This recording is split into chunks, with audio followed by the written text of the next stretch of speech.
This is the January 27th, 2021 meeting of the Education Finance Committee. Remote hearings such as this are held in accordance with Rule 10.01. This rule has been posted online and is linked to in our public meeting notice on the House website. All remote hearings will be recorded and live streamed by House Public Information Services. Members have the contents of their packets available to them virtually, and for the public, these materials have been posted online. Members, if you're looking for all these items in one place, they are attached to the calendar event you have that Ms. Burt sent for today. To get on the list to be recognized by the chair, members using the Zoom interface have the ability to raise their hand via the app. Ms. Burt will place your name on the list to be recognized.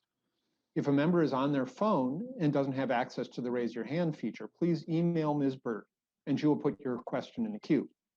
This is the digital equivalent of getting the attention of the chair or the committee administrator. An email from your House account with the subject line, "Please recognize," is all that is required if you're on your phone. Ms. Sunderland, would you please call the roll? Chair Dabney. Present. Vice Chair Sandsted. Present. Representative Kresha. Kresha, present. Representative Bennett. Present. Representative Daniels. I see him joining right now. Representative Daniels, we're just going through the roll. Daniels present. Thank you. Perfect timing. Representative Demuth. Representative Demuth. Representative Drazkowski. Drazkowski here. Representative Erickson. Present. Representative Feist. Present. Representative Jordan. Present. Representative Marquardt. Present. Representative Mueller. Present. Representative Richardson. Present. Representative Thompson. Thompson, present. Representative Wolgamott is excused. Representative Zhang.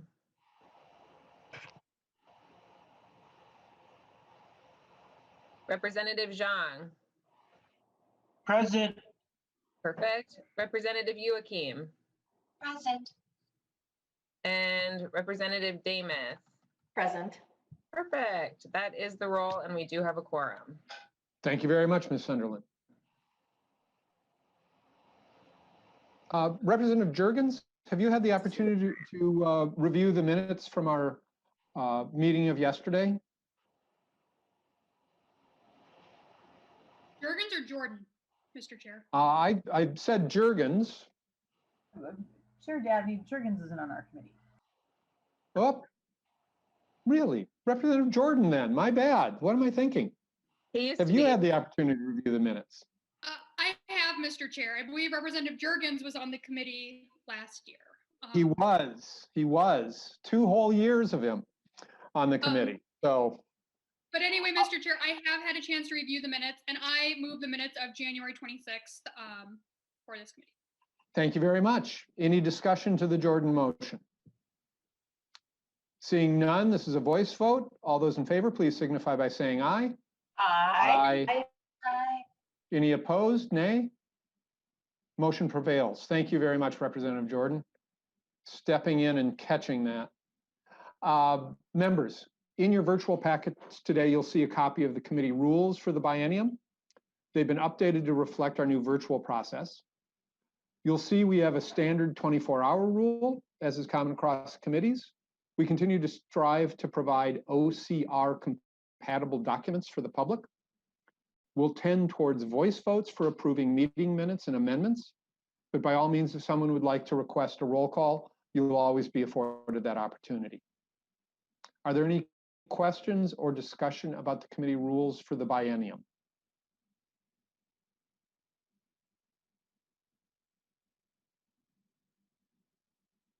Seeing none, fantastic. The committee administrator will post these to our committee website under permanent documents. As to today's agenda, members, this week we're examining the disruptions COVID has caused in our school communities.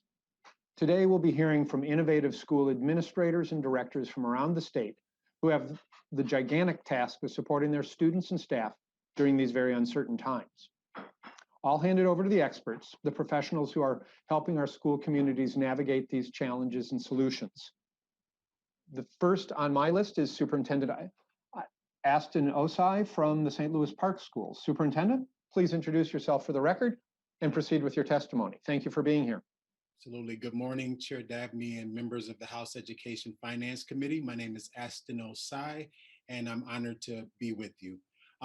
Thank you for allowing me and other leaders to testify today and just have a few minutes to share the impact of the pandemic on our organizations and student learning. Like most public school districts across the state, this year has been a roller coaster for us in St. Louis Park Public Schools. Since the start of the year, our students, families, and staff have experienced 4 shifts in educational delivery models as we started off in distance learning, moved to hybrid, went back to distance learning, and now are in-person learning for E2 students and will be in-person next week for students in grades 3 through 5. On Monday, our school board unanimously approved the recommendation to return secondary students, in a hybrid model starting on February 22nd, pending county level case rate data and our ability to successfully meet all of our district's educational delivery model considerations. This school year has and continues to present many challenges that we are working to find solutions for. One of those challenges is the impact of the pandemic on our enrollment.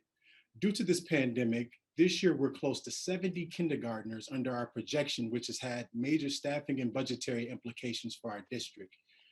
This year we saw an increase in families choosing to homeschool, choose private schools, or charters that had more flexibility in their ability to offer in-person learning for students from the start of the school year. While we hope to regain some of the enrollment as we are able to offer a more consistent in-person experience, we know that enrollment decline this year will have implications for state funding allocations, which will impact our ability to offer a consistent staffing model as we head into next year. In order to mitigate the impact of COVID-19, we would ask that you would allow school districts to use the greater of the 2019 or 2020 pupil counts for general education and compensatory funding. Over the past several months, I've engaged in a lot of conversation about learning loss and gaps as we experience as we head into next school year. And while some of that may be true, I would encourage school leaders and state leaders to make sure that we have an accurate sense of where students are as it relates to grade level standards before implementing system-wide interventions. Here in St. Louis Park Public Schools, we're currently seeing growth for students in reading in grades 2 through 7 as measured by the NWEA MAP test. Specifically, we're seeing reading growth for Black and Brown students whose growth data in reading has been flat or declining for the past couple of years. While we recognize that growth does not necessarily mean students are proficient on grade level standards, we know that during this time of constant change for our students and staff, that we're still making progress, and we also understand this will inform our action as we head into next year. It will be important that lawmakers oppose any new unfunded mandates, as this is truly a time for innovation. One-size-fits-all mandates stifle innovation, creativity, and local control. In St. Louis Park Public Schools, we believe that all students benefit from an education that provides strength-based, culturally relevant enrichment, rather than ones that intervene based on deficits and provide remediation. We also believe that students have untapped brilliance that can be fostered through talent development. So as we head into next year, we're working to minimize and/or eliminate the traditional intervention and remedial structures we've developed to support student learning. And we're really working to move in a direction of creating structures that will foster talent development and enrichment. We're currently in the process of rewriting our ATSIS grant application, which are funds that we receive from the state for early intervention. In the past, we've used these funds in a deficit-minded manner, and we know that as we come out of this pandemic, that we will need to create an environment with high levels of student learning that energize and enhance their spirits.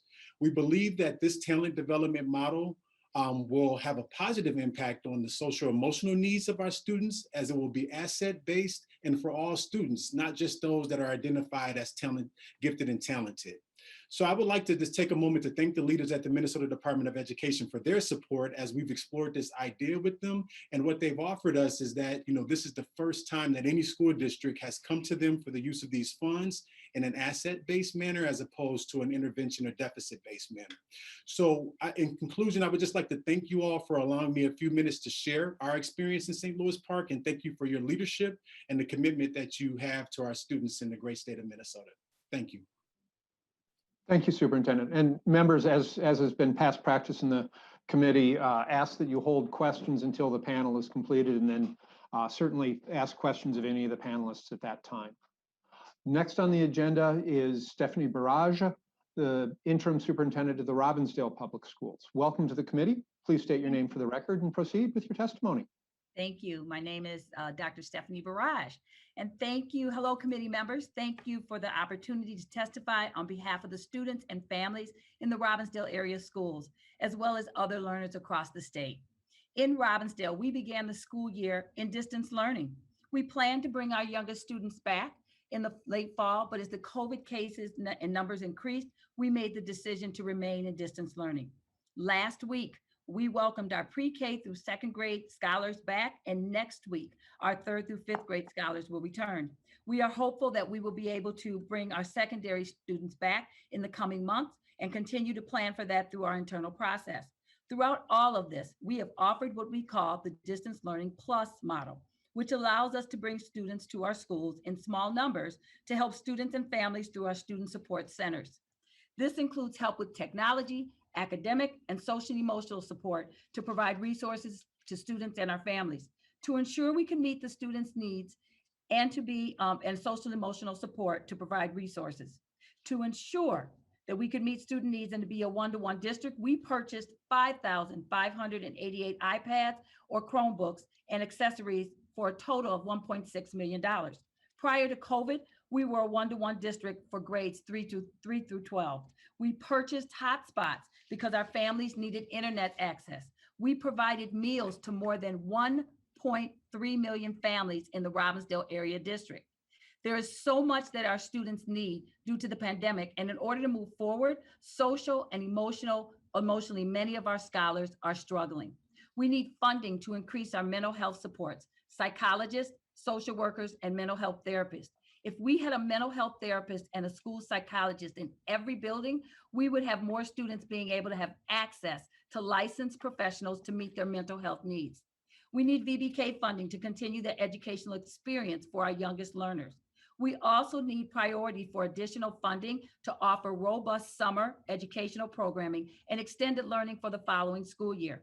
Professional development dollars to bring back staff early in August to address literacy deficiencies, math, and social emotional learning. We have adopted language essentials for teaching reading and spelling, which is assisting in the development of our teachers to be more knowledgeable, skillful, and effective teachers of reading.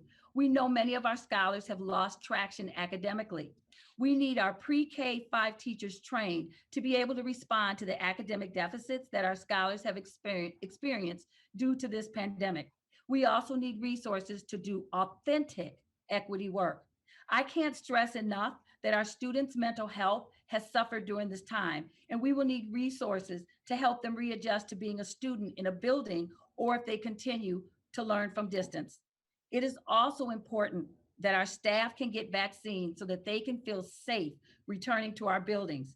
We need shots, and even more shots for staff to feel safe. We have learned many lessons through COVID. We must address the persistent inequities between our white and non-white students. Our academic standards for all grades must reflect all students and not just sit in an ethnic studies class. Access to technology is extremely important in the education of children and their families. We must expand our skilled trades and career pathways to include education as we grow our next generation of teachers. We must continue to advocate for funding for our youngest learners. Our enrollment was down by about 800 students across grade levels. We saw it heavy in our with our kindergarten students and our lower elementary. Families decided to either homeschool or keep their kids at home. We have more than 1,000 students enrolled in our 281 distance learning school. We also have over 80 preschool students which are in distance learning too, and that's exciting for us. Our highest point of COVID absences were in the beginning of November. During the first 2 weeks of November, we had 23 staff either out with COVID or having to quarantine because of COVID. This totaled 189 days. From September 8th to December 30th, there were 1,036 staff absences related to COVID. I can't stress how important it is that you are seeking information from districts on these important topics. We know that this generation of students will forever be changed by the impact of COVID, of the pandemic. It is our job to ensure that they are ready for the future and that any setbacks or trauma they experience during this time, that we come back strong and meet their needs. Thank you for asking what we need to help our students get back on track. Thank you to MDE for their support, and we thank you for all that you do. Thank you, Dr. Barrage. Next, and then we've got one more testifier, and then we will pause for questions as there is some internal structure to the larger panel today. So members, anticipate questions you might have for either Superintendent Osai or Superintendent Barrage or Superintendent Krenz. David Krenz, Superintendent of the Austin Public Schools. Welcome to the committee. Please state your name for the record and proceed with your testimony. Morning, Dave Krenz, Superintendent, Austin Public Schools. Thank you, Chair Dabney and members of the committee, and especially to Committee Assistant Sarah Bird for providing preliminary information. Again, as others have stated, we really appreciate the opportunity to share our experiences through this one-time COVID experience. I have with me my administrative team to answer specific questions later on. So please feel free to jot notes and be prepared to, we're prepared to answer any questions you may have. I want to give you a background, an overview of where we've been, and then what our future needs in the near future would be. To begin with, we started school, unlike a lot of districts, in July. We have a balanced calendar, a couple of sites that are balanced calendar to start in July. And we were able to open in person with MDH and MDE restrictions within that building, isolating those classes, keeping the students 6 feet apart, masks, etc., and very well accepted. So we were in session quite a bit longer than most.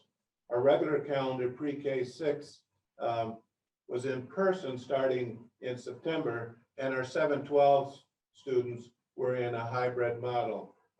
Monday, Tuesday, Wednesday off, Thursday, Friday, Wednesday being a distance learning day for all students. We used ESSER monies and CRF monies to purchase iPads for our K-4 students, as we're already one-to-one 5th grade through 12th grade with laptop computers. We use the Wednesday time for staff development. We use our staff development pre-COVID time to prepare for distance learning. It really prepared us for what took place in November and later in December. We lasted until the November surge. Numbers became untenable.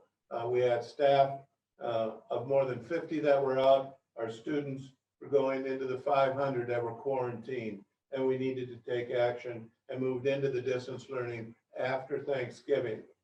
But one thing that we were is very well prepared with the partnership we have with the University of Minnesota to prepare lessons with our families, prepared after the March through May timeframe. We were well structured to address the needs during that timeframe. We did bring all of our students back on January 11th, as that was our original plan, having a model that was acceptable by MDE and our local COVID coordinators. All of our students came back on January 11th in pre-distance learning model. Our enrollment picture is similar to what you've heard before from others.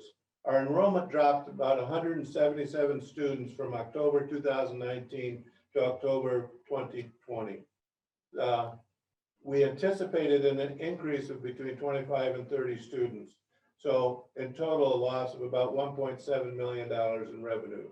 Our early childhood anticipated 144 virtual pre-kindergarten students and 64 third grade level pre-students.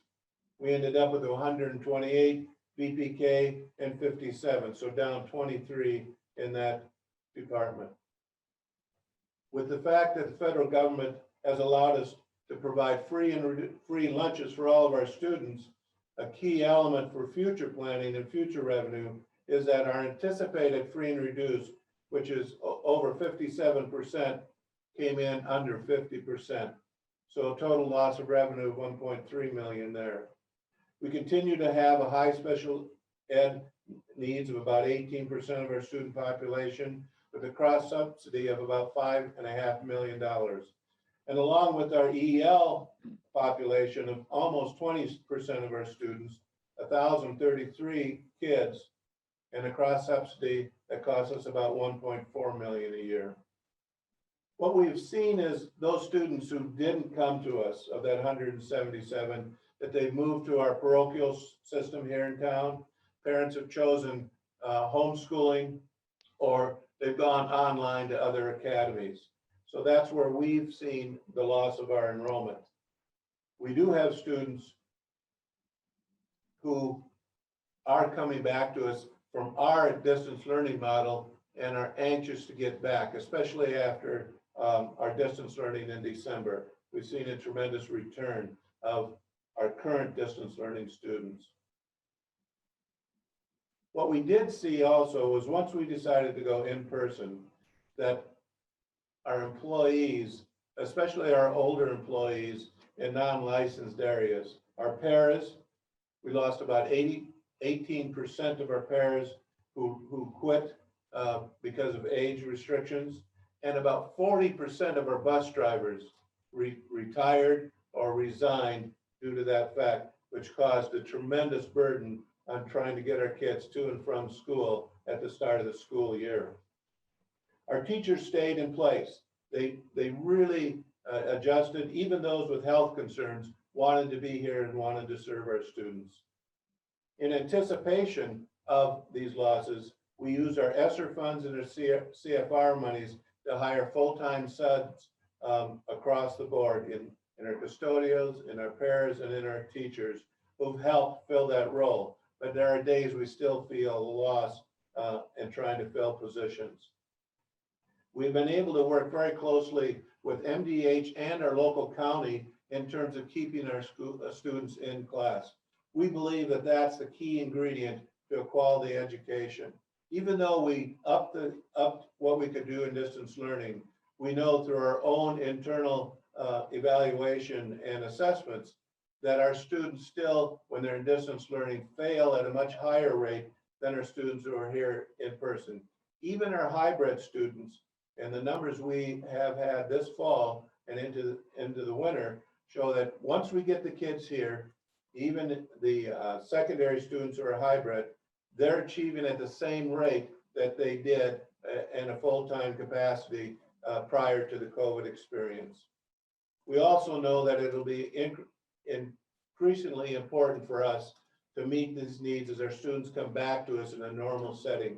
So we're looking for extended time multiplier. Instead of the 1.2, can we get more time and more revenue for students as we expand summer school, as we expand resources into the fall?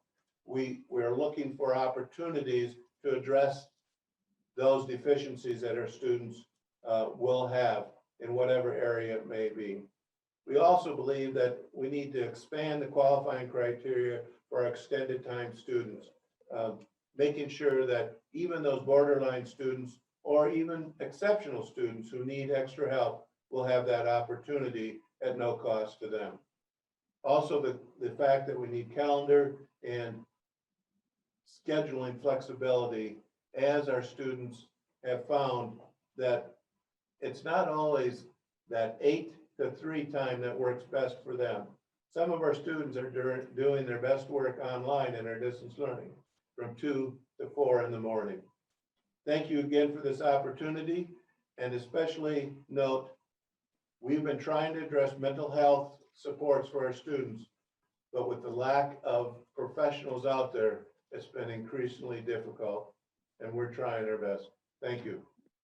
Thank you, Superintendent. Members, I see several of you have indicated you have questions. Why don't we start with Representative Mueller from Austin, if I remember correctly?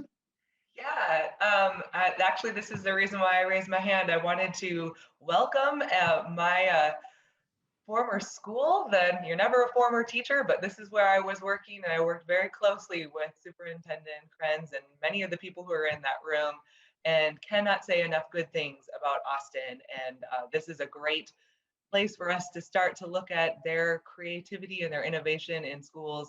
And I just want to applaud Austin for their efforts, knowing that I have also been a part of that system. So welcome, everyone, and thank you so much for being here to share your experience. So, Representative Mueller, you don't want to put them on the spot with some hard, insightful question. You've got the background that the rest of us don't. You would be, thank you, Chair, but you would be, I mean, just as you've seen with many of these other superintendents, Austin is an amazing school district that fights for every child, and I am so proud to be a part of it. Thank you so much, Chair. Fantastic, thank you. Representative Erickson. Thank you, Mr. Chair. And as long as Representative Mueller's been praising Austin, I'd like to ask Superintendent Krenz a question. And that would be, could you explain further your relationship with the University of Minnesota, which I think is what I heard correctly, in helping you to be well prepared when you had to do distance learning? Would you just briefly tell us a little bit of detail on that? Superintendent Krenz. Absolutely. Thank you for the question. We've had a long-standing relationship with the University of Minnesota and their media technology innovation lab. And we've been working closely with them in terms of technology rollout in the district. And we were able to ask them during our preparation time this past summer and this fall to work with us in preparing distance learning classes and lessons as we move potentially into distance learning again, depending on the COVID and quarantine cases that we would see. So we had a cadre of folks from the University of Minnesota being able to prepare lessons and then work and train our staff on distance learning opportunities. So that really prepared us well for that move in December back into distance learning. Representative Erickson. Thank you, Mr. Chair. And thank you, Superintendent Krantz, for sharing that with us. That sounds like a relationship that many districts should look into, maybe not only with the University of Minnesota, but with other institutions in our higher ed system. What a great assistance to receive, and then to have them help you design lessons, because as a former teacher, I know what a challenge it is to prepare lessons when your mode of learning changes. So thank you very much. Mr. Chair, I'd also like to ask Dr. Osai a question. Certainly. Thank you, Mr. Chair, and Dr. Osai, welcome. In fact, welcome to all of you who testified and for your information. Would you share with us a little bit more about what you said? You have talked to MDE about focusing on assets rather than on deficit.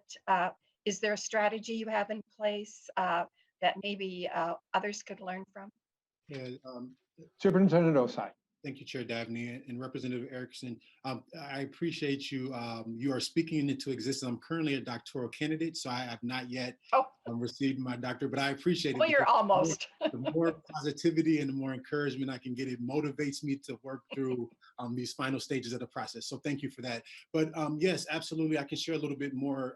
So as I was referencing ADSIS funding, which, our district, along with, I know several other districts, they have access to, and really these ADSIS funds are utilized. They're early intervention funds. Yes. And they're used to try to prevent students from getting, going into special education. So as we've been working with the Minnesota Department of Education and looking at that grant funding, what we really want to do is move away from, the way that we're currently using it, which is primarily a pull-out model where we're, doubling down on literacy skills and things like that, things that in many respects diminish hope for students. So what we're looking at, based on the research of Dr. Yvette Jackson and Dr. Gloria Lassen-Billings, a lot of phenomenal scholars in the area of education, is that we're really trying to just flip that model on its head, and we're moving and looking towards a more of a talent development model. So what that would look like is that we would utilize those access funds, and what we would do is we would increase literacy support for our educators, our teachers, really helping our grade level teachers strengthen their muscles around teaching reading to children. So that would be one way, so that all students are getting access. And then secondarily, we would create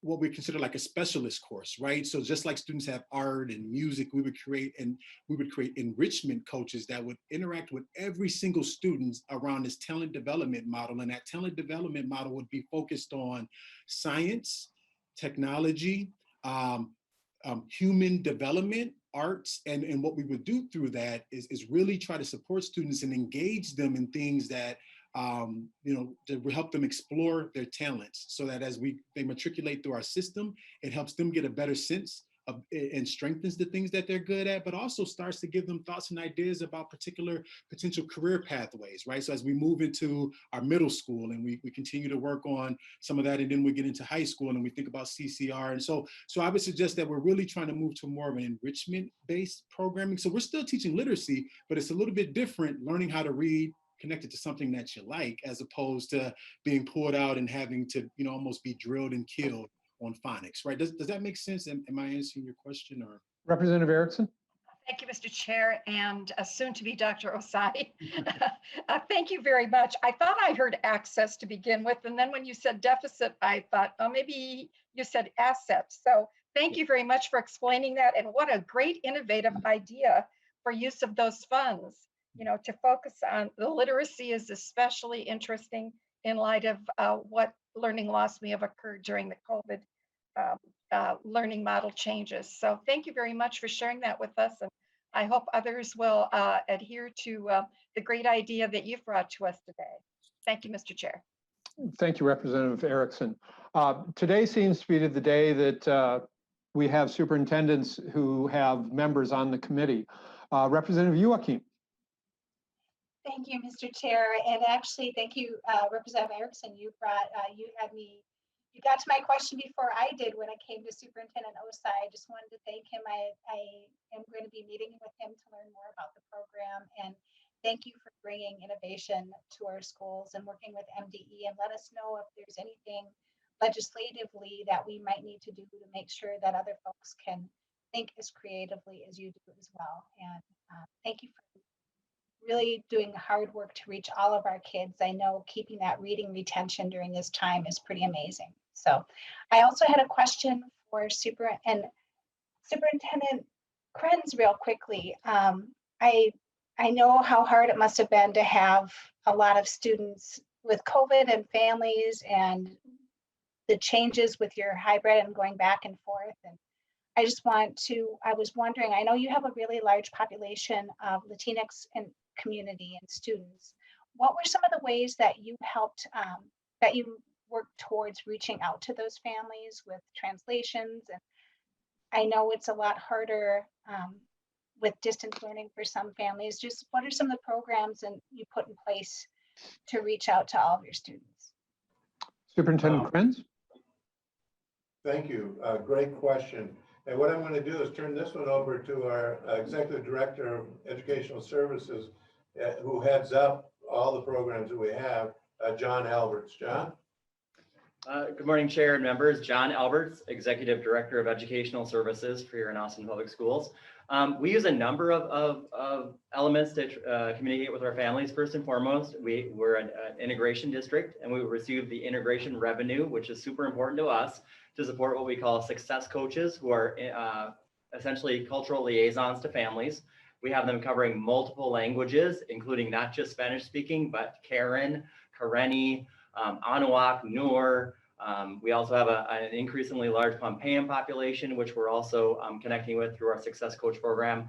So every building has a success coach, as well as a number of them that work for the district proper. And so they are really intimately involved with the families and know very well the families and communicate that way. We obviously use our social media. We have a Kareni, one of our Kareni interpreters goes on Facebook Live all the time to help communicate with our families about how they should access programming.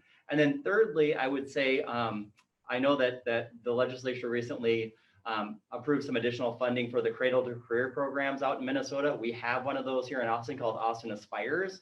And through that program, they've hired a couple of navigators, including a tech navigator to support our families in terms of technology. Because we found that while we were getting technology in parents' hands, for many of them, especially our recent immigrants, that itself is a whole new language of how to negotiate technology. And so we hired a person through that funding using our Cradle to Career network. And so those are just a number of ways.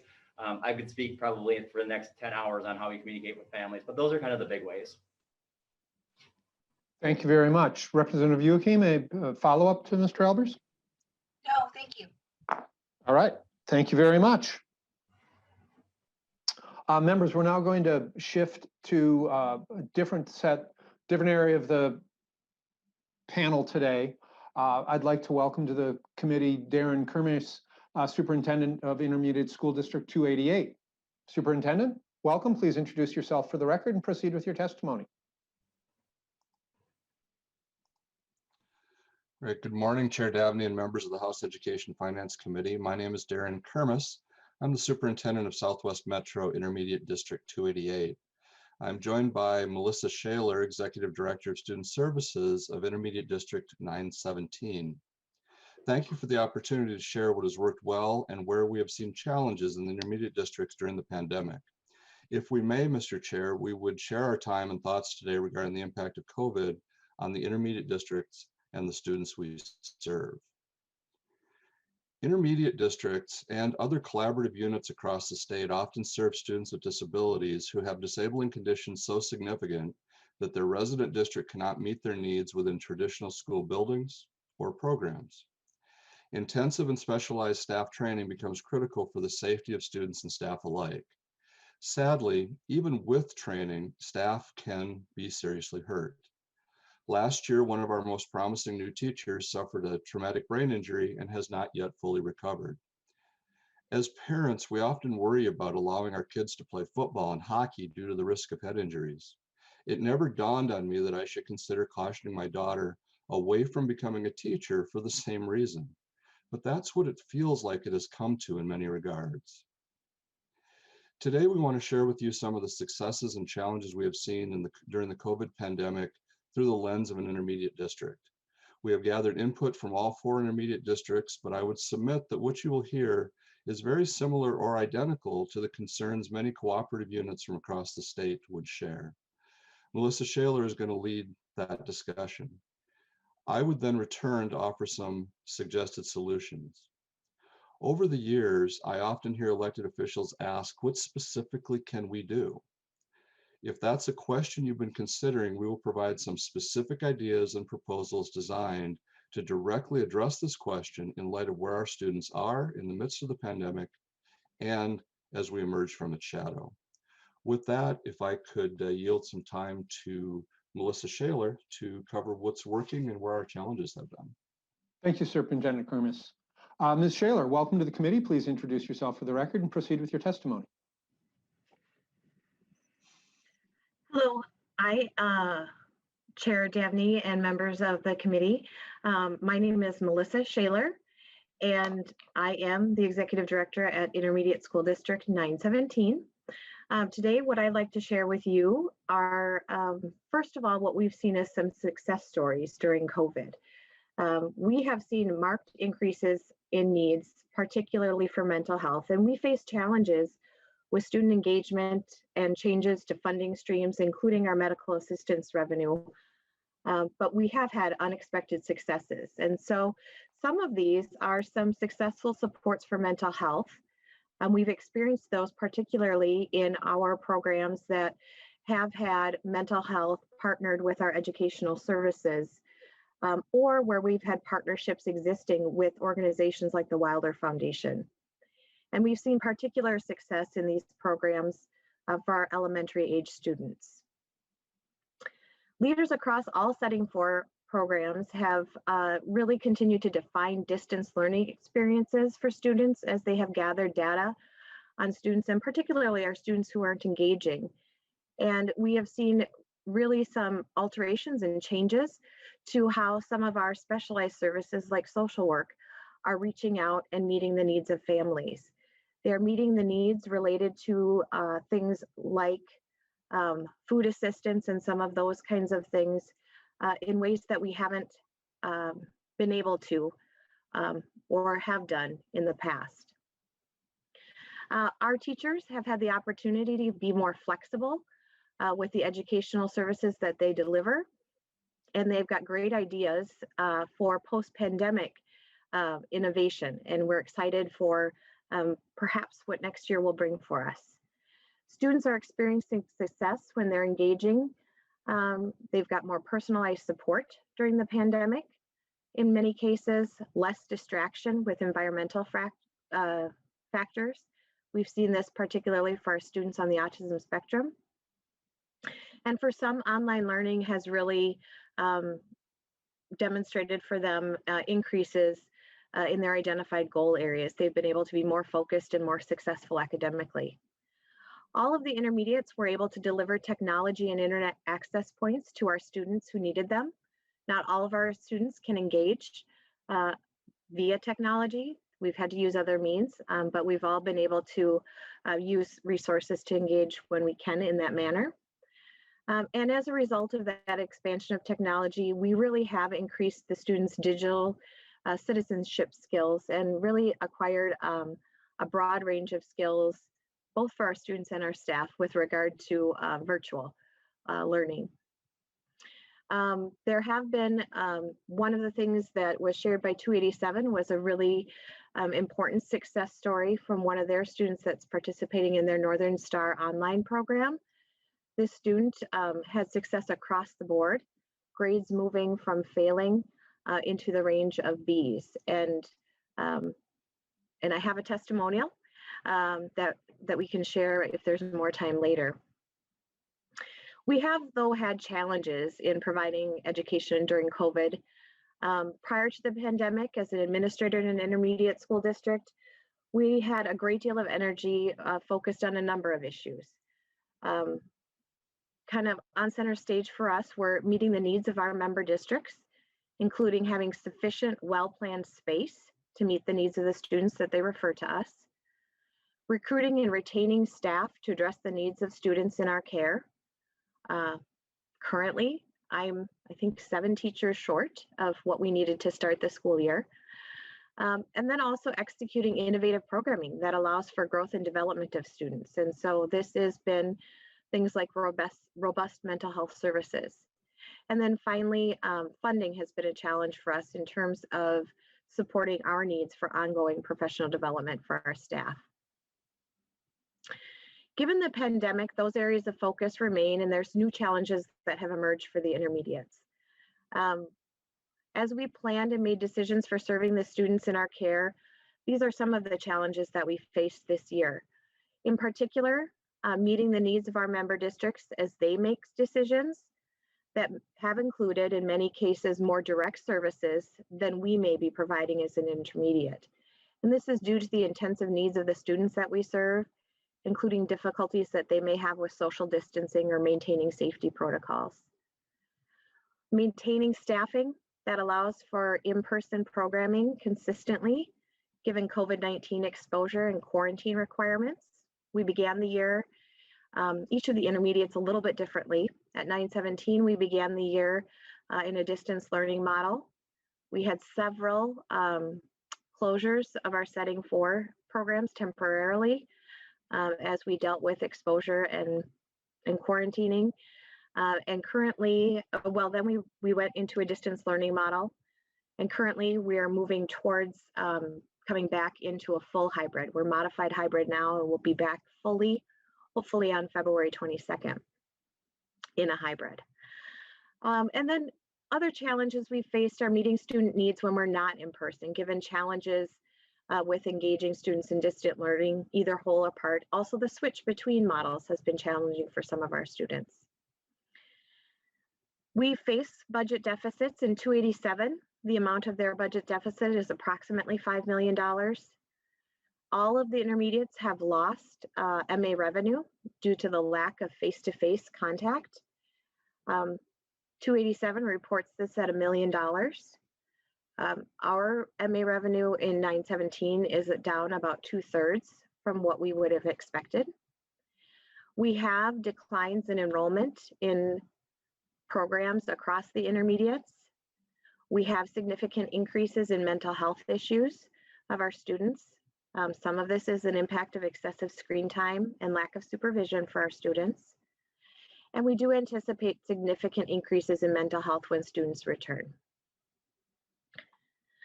And with that, I would like to turn it back to Darren to review some of the possible solutions. Great, thank you very much for that. Ms. Shaler, Superintendent Kermis.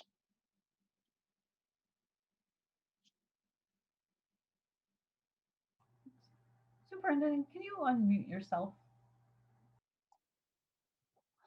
Apologize for leaving on mute. Thank you, Chair Dabney and members. As Melissa has shared, please bear in mind that some students have performed well and even thrived during COVID and under distance learning and hybrid models, but many have not.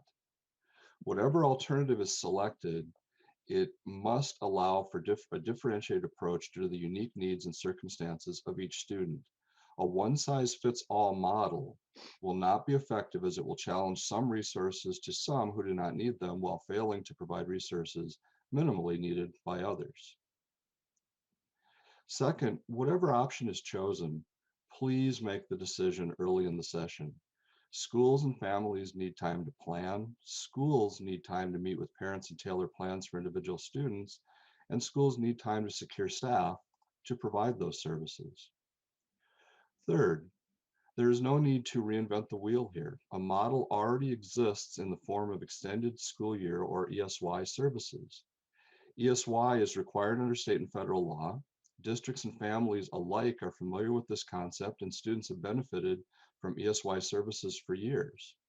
ESY services are required under 3 conditions: when a student will experience significant regression during a break in instruction, when services are necessary to attain and maintain self-sufficiency, or, given the student's unique needs, ESY services are necessary to ensure the student receives a free, appropriate public education. The vehicle to provide necessary services to students with disabilities already exists under this third option. The legislature could simply explicitly direct that eligibility can be determined due to lack of progress toward annual goals as a result of service models used under COVID. MDE could be directed to define these parameters with input from schools, teachers, parents, and the advocacy community. This model would require 3 things to work properly. 1, time funding for the summers of 21 and 22. 2, an operational definition of eligibility. And 3, most importantly, time. Time to develop the definition, time for teams to meet and determine eligibility, and time to hire staff and prepare programs. This cannot wait until the end of the session or for a special session, or we will lose the opportunity to serve during the summer of 2021. 2 notes. This model would also work for non-disabled students. Using an individual service plan, common in many charter schools and alternative programs, and some traditional and middle and high schools. Whichever model is chosen should not be referred to or associated with the term compensatory education. Compensatory education is a term of art. It implies a district violated a child's rights. The 7th Circuit has recognized that this provision allows district courts to order compensatory education if necessary to cure a violation. Here, a school district may have done all in its power to serve, but the realities of COVID made the necessary service model impossible to implement. The resulting services are necessary to ensure the student receives FAPE, which falls directly within the definition of ESY. In summary, this proposed model works for students with and without disabilities, This model is individualized and recognizes individual differences in terms of needs deriving from the pandemic. This model does not require new legislative standards, just direction to MDE to establish definitions to be applied to an existing program. This model does not operate from a punitive deficit compliance or violation model, but rather from a positive model of addressing and meeting unique needs. This model uses an existing funding line. It just requires an additional allocation during this biennium. And this model does not create a permanent ongoing program. Instead, it establishes a targeted need using an existing model over a reasonable duration. Second proposal that we have is to take action to proactively make schools safer. Keep students and teachers safe by proactively intervening before safety concerns emerges. This involves increasing mental health services and offering specialized teacher training.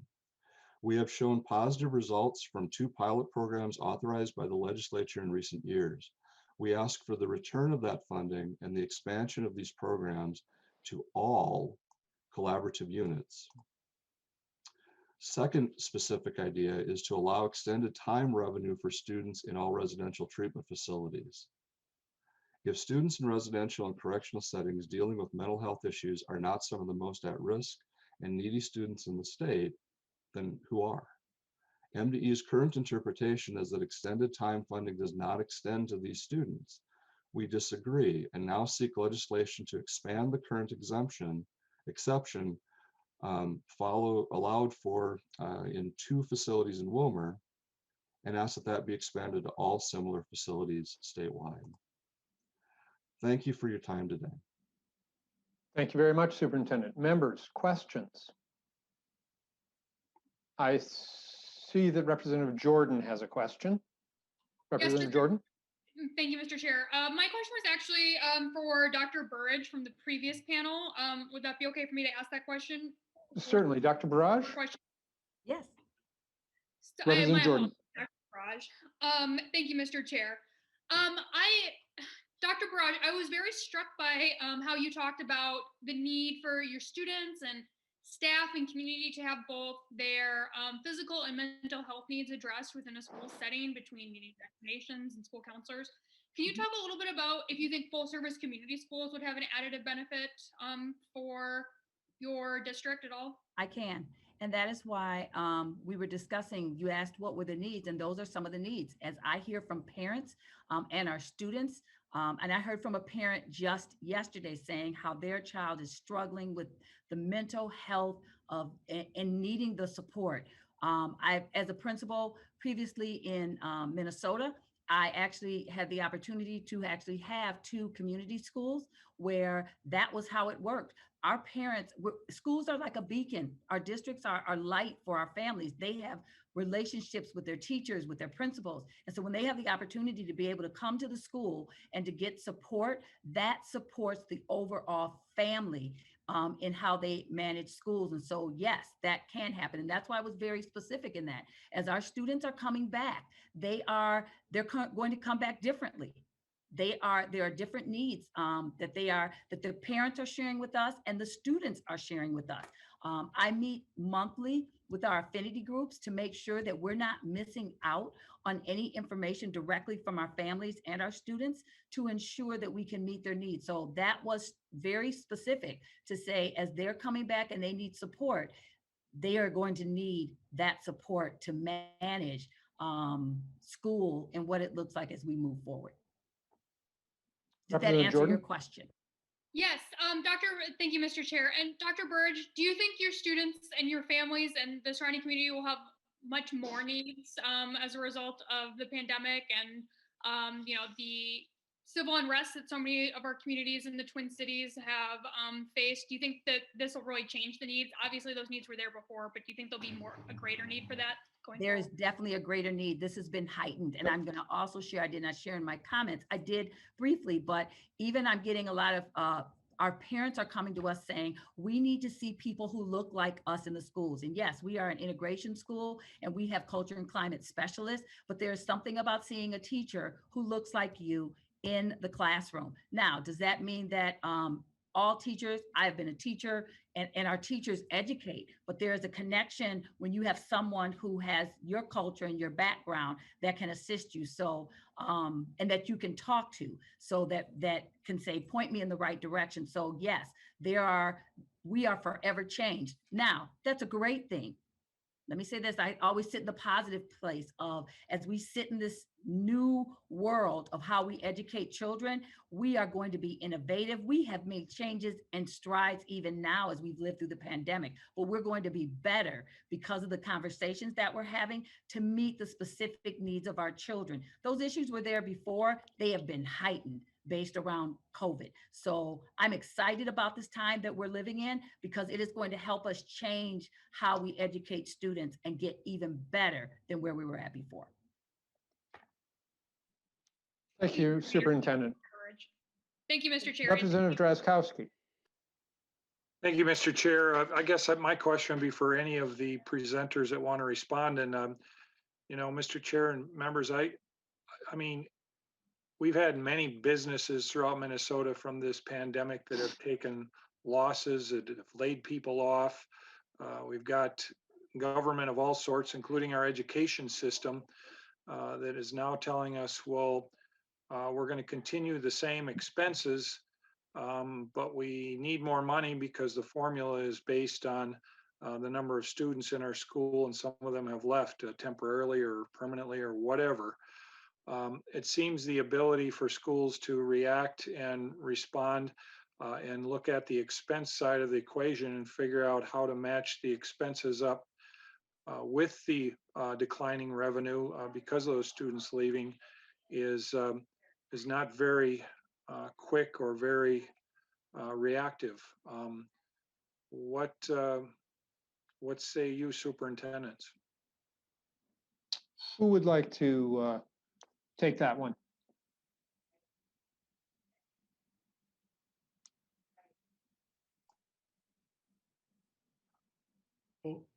Chair Dabney.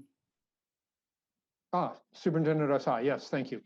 So I certainly am willing to offer a perspective, and I would suggest that, it is a perspective. It's not the only perspective. And as I think about that question, I certainly recognize the impact on this pandemic, and I believe, businesses were referenced and the impact that it's having on them and their need to adjust or modify staffing levels to meet the needs of their finances. And one of the things that as I think about public education in particular, and I think about the role of public education in the overall success of our democracy, I recognize that certainly we will have to make adjustments. And I would suggest that many of our school districts are in the process of preparing for reductions, right? But what we also know is that if public education is a key factor or driving factor in the success of our overall democracy, then we must make sure that we protect that at all costs, even in the midst of a pandemic, even in the midst of times in which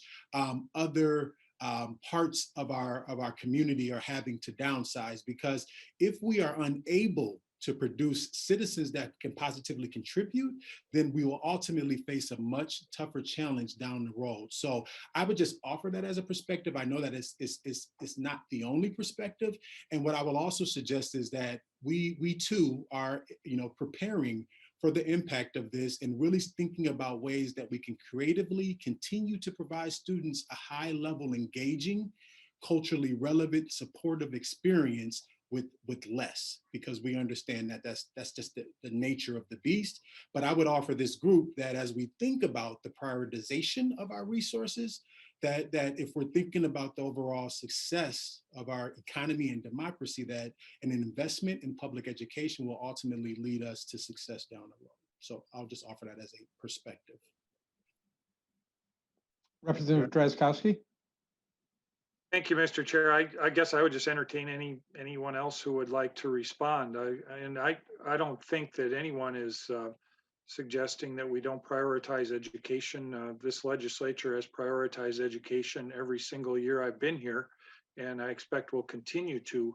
But the question is it realistic for us to continue the same in each school district? Apparently, I'm not sure if this is a case, but to continue the same structure of staff when the number of students that we educate has decreased 20% or 10% or whatever those numbers are for a particular school district. In the private sector, I run a small business. I know others in the legislature do.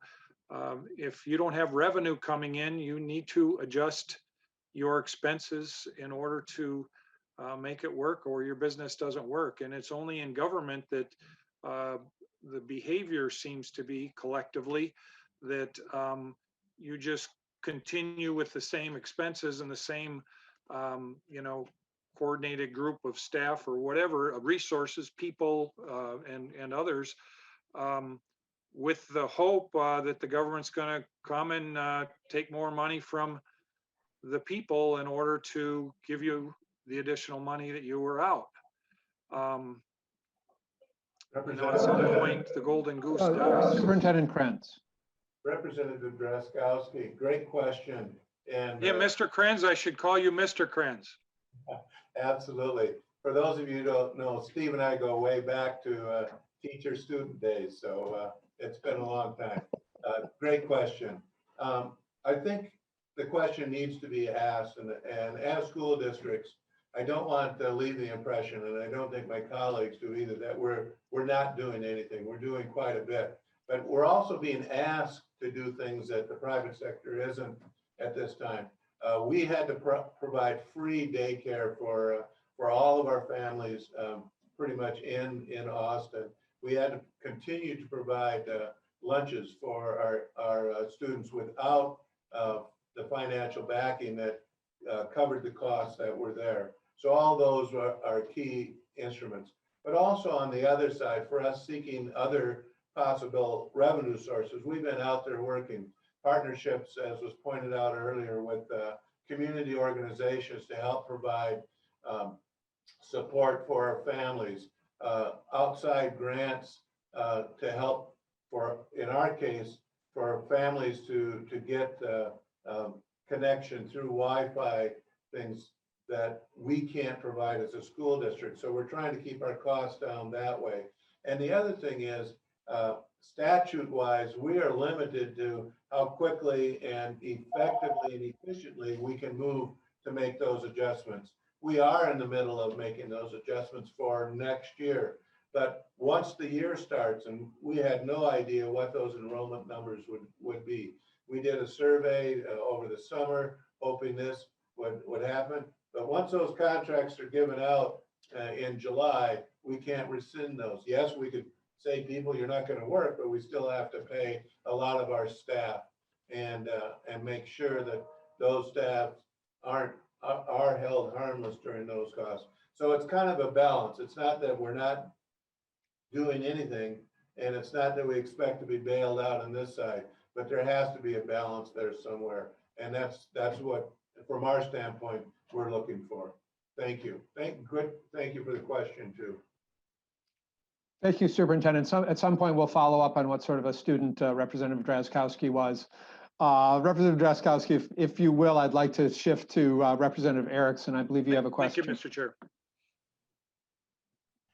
Mr. Chair, I put the correction of the acronym to which Superintendent Osai was referring in the chat, so that I apologize for using the wrong acronym. And I did define what it is in the verbiage that goes along with the acronym. So thank you very much. Thank you very much. Moving on with the panel now, we have Cherie Johnson, the Executive Director of the Goodhue County Education District. Ms. Johnson, welcome to the committee. Please state your name for the record and proceed with the testimony. Sure, Dabney, we're actually going to pivot to the next presenter.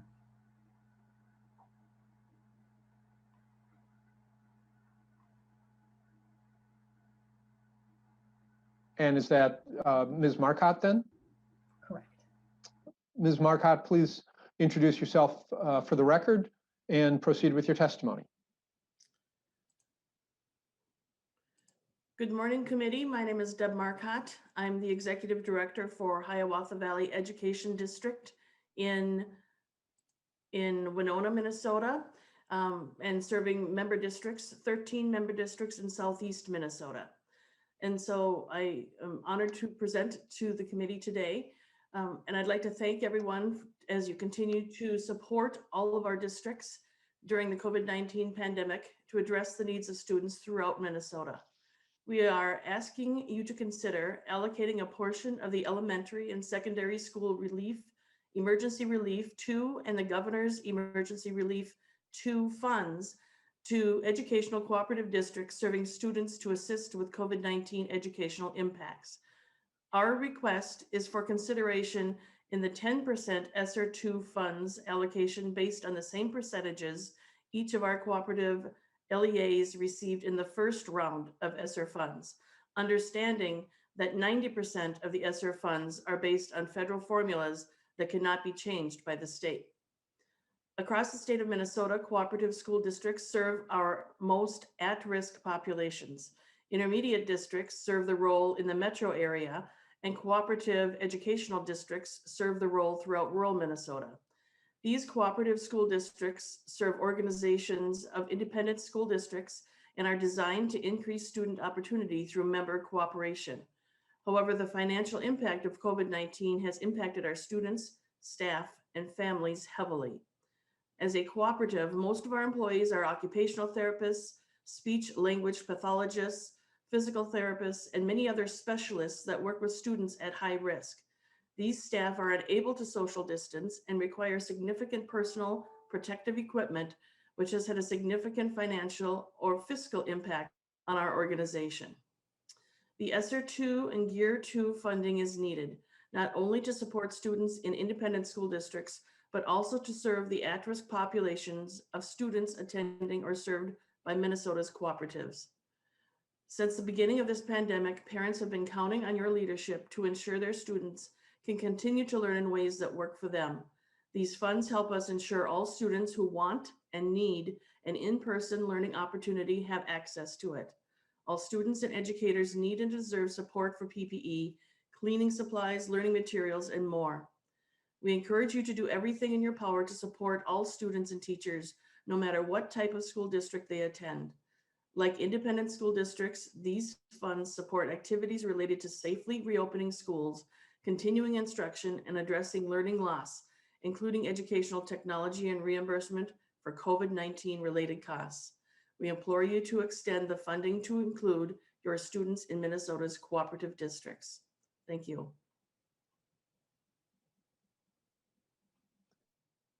Thank you very much, Ms. Marcotte. Questions from members for Ms. Marcotte or any of the other panelists today?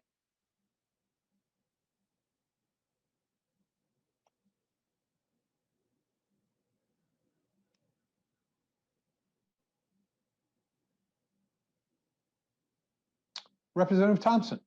No, thank you, Chair. I just wanted to say to Dr. Esteen, he mentioned our youth and our kids being, he talked about investments. And I want to say thank you, because this is definitely a true statement. Our children are a very good investment, and we should invest very wisely if we want a good return, on our investments. 4 or 5 years from now, down the line, these kids are going to have to take care of some of us right now on this screen, and we need to invest in them. We should not be cutting anything from. We should be investing more into our youth in these schools. And so I want to say thank you to Dr. Esteen for mentioning that. Thank you so much. Thank you, Representative Thompson. Any other member questions or comments at this time?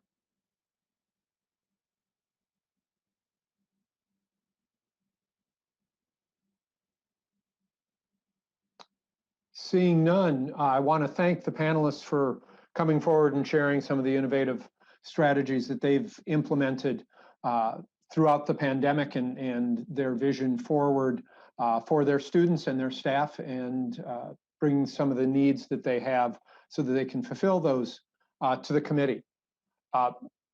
Members, this week, Governor Walz has proclaimed it Paraprofessional Week in Minnesota schools. Representative Joachim, would you like to say a few words about your profession? Thank you, Mr. Chair. Actually, I miss my profession. I was not able to work this fall with the students, but I just want to thank all those out there that are working so hard in unusual circumstances, really helping with the pivot to, you know, distance learning, hybrid, in-person, meeting students where they're at. And I want to thank Dr. Barrage for saying and recognizing, and some others on that conversation, that our students are going to come back to in-person school with a lot more challenges than when they left.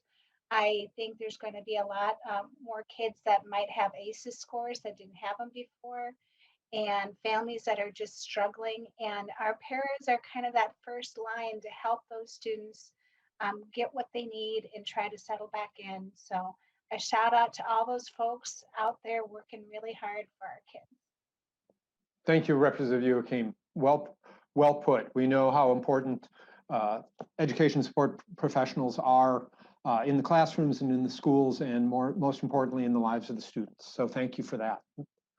Members, with that, tomorrow we will have our first bill up, House File 4. Representative Hassan will be bringing that to us. It does speak to many of the issues that were brought forward by this panel today. And I look forward to seeing you all then and our deliberations at that time. With that, members, we are adjourned.